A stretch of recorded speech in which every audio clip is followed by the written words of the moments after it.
was in the South.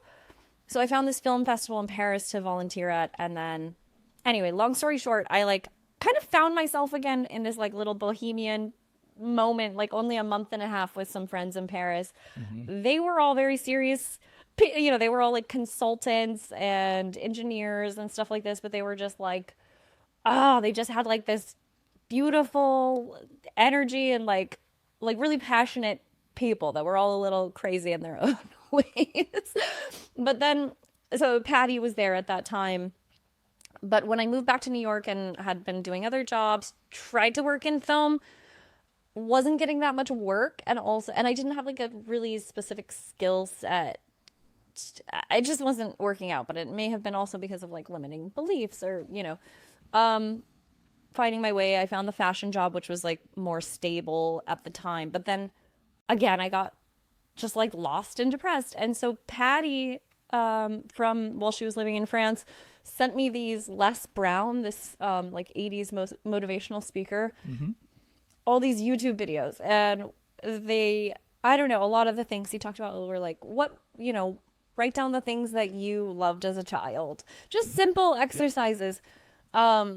But I realized I was like, I always wanted to be an actor. I just never really admitted that to myself. And I then finally was doing these motivational speaker like things on YouTube. Hmm. And I told the company I was working for I was gonna quit my job, and they were like, "Oh, what house are you going to? Like what fashion house, Hmm. you know?" And I was like, "Well, I'm going back to acting school." So you kind of reconnected, with your true passion, Yeah. and that's what kind of made you kind of want to go back in, and that's the step. Yeah, That's basically kind of the. That's fantastic. I wanted to ask you because I did read, your intake and the one hmm that you sent us, and they had a lot of things about self-limiting belief and self-sabotaging. Kind of. I wanted to kind of ask you, what is the thing that you feel like you're resisting the most, like in terms of, yeah, there's a lot of things, but if that can go in that direction a bit. Yeah. And do you have like resistance in terms of even going to audition or like calling people? Because you said that you have like a little bit of a resistance about doing those things. Yeah, and are you asking what, like, Yeah, because what I'm saying is that you do love acting, yeah, yet you still not is taking all the step. with all the industry uncertainty right now and, technological advancements, and I still feel like it's very, like, I don't know, but right at this very moment, this is like a rare time where I could be pursuing it full on if I really wanted. And somehow I still don't quite have the belief or something. Or now for me, I'm like, okay, I'm 40, and but all along, even when I set out to do it when I was 29, I was like listening to podcasts, and I remember hearing Don Cheadle talk about, they asked him on NPR how it is for him as a black man in Hollywood, and he was like, "Well, what do you mean? Or it's fine. Like, just look at women. If you're over 25, like your career is pretty much on the downward Yeah, say spiral." a lot of stereotype about acting for women and men as well. Yeah. About the age and so on and so forth. And I think it can really kind of affect your beliefs hmm on whether you can do it or not, or being successful at it. So I think that's kind of play a role. And then also, I think it's that I question if I really fit into the industry. Like, and what do I have to do to like really Yeah. get a meaty role or anything? Like, sometimes even nowadays, I feel like everybody's like, oh, I get a lot of offers to be like naked on screen or whatever, or like even back in the day, and it was like, oh, you're just like having sex with James Franco on this show, The Deuce, or even recently I was playing Jocasta in an Oedipal story, which is like Greek tragedy, but they're like, it's mainly naked and like you'll get hung, and this is like an arts film. Okay. I don't know. I just feel like that's why I create my own material too. Mhm. But that takes a lot of energy, and I think maybe I had a bit of burnout. So you're seeing a lot of, downside to it. Or anyway, you kind of look at more like the things that wouldn't work. And the reason you find reason why, it's not working or why, it wouldn't work. So it's gonna we're gonna work today on that because I think it's important to actually have a different, mindset regarding those things in order to move forward. Because there's no way you can go forward if you have the mindset that, what, the age, whatever it might be, that keep you from actually moving forward as well.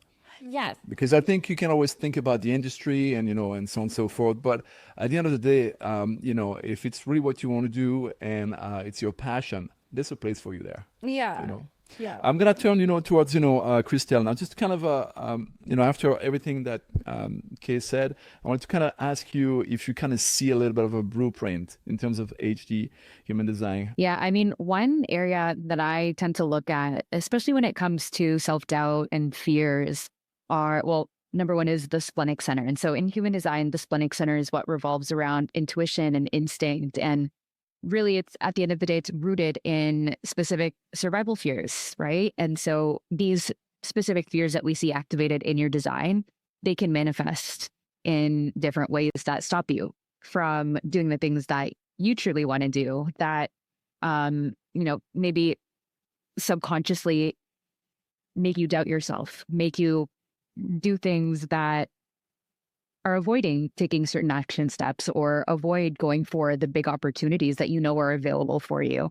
And the two big themes that I see. So number one, you have the gate 50 activated in your chart. It's called the gate of values. And so this is basically the energy of someone with a strong sense of responsibility. And so I know you mentioned when you sent your information that you had certain altruistic qualities in your life path number. And so this is that altruistic energy, that gate 50, that has a strong responsibility for caring for others, for yourself, and just knowing, and it's also that practical side of you as well. That's like, well, maybe I should be responsible for that you're have a certain career, that's traditional, which can also be seen and manifest as fear of success.